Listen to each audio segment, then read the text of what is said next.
यहाँ है आज की इन टच मिनिस्ट्रीज की भक्ति। आज के शास्त्र पठन का स्रोत है भजन संहिता अध्याय 25 पद 12 से 18। तब कौन है वह मनुष्य जो याहवेह से डरता है? याहवेह उस पर वह मार्ग प्रकट करेंगे जिस पर उसका चलना भला है। तब समृद्ध होगा उसका जीवन और उसकी संतति उस देश पर शासन करेगी। अपने श्रद्धालुओं पर ही याहवेह अपने रहस्य प्रकाशित करते हैं, उन्हीं पर वह अपनी वाचा प्रकट करते हैं। मेरी आंखें एक तक याहवेह को देख रही हैं, क्योंकि वही मेरे पैरों को फंदे से मुक्त करेंगे।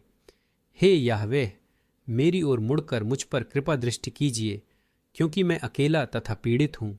मेरे हृदय का संताप बढ़ गया है। मुझे मेरी यातनाओं से बचा लीजिए।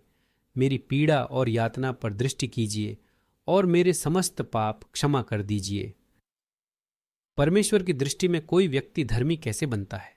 उद्धार का मार्ग बेहतर जीवन जीने का निर्णय लेने से या कोई गलत काम करना छोड़ देने से शुरू नहीं होता, बल्कि यह इस एहसास से शुरू होता है कि हम अपने पापी स्वभाव को अपने बल पर ठीक नहीं कर सकते।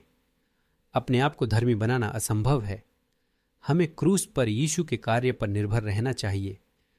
परमेश्वर प्रभु के प्रायश्चित करने वाले बलिदान के लाभ को लागू करते हैं और आपको अपने परिवार में गोद ले लेते हैं।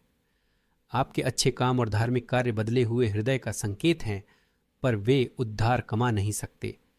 पवित्र शास्त्र हमें बताता है कि उद्धार पाना कामों के कारण नहीं, ताकि कोई घमंड न करे।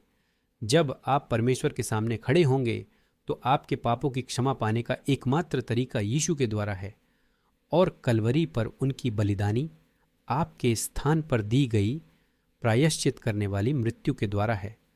उद्धारकर्ता अपना प्राण देने के लिए आए ताकि बहुतों को छुड़ा लें। उनके कार्य मनुष्य जाति के प्रति उनके अपार प्रेम को दिखाते हैं।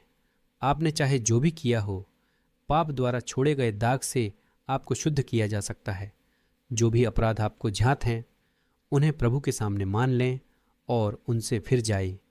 तब यीशु आपको क्षमा करेंगे और मेमने की जीवन की पुस्तक में आपका नाम लिखेंगे। उन पर भरोसा रखने के द्वारा आपको उनकी उपस्थिति में अनंत काल का आश्वासन मिलता है।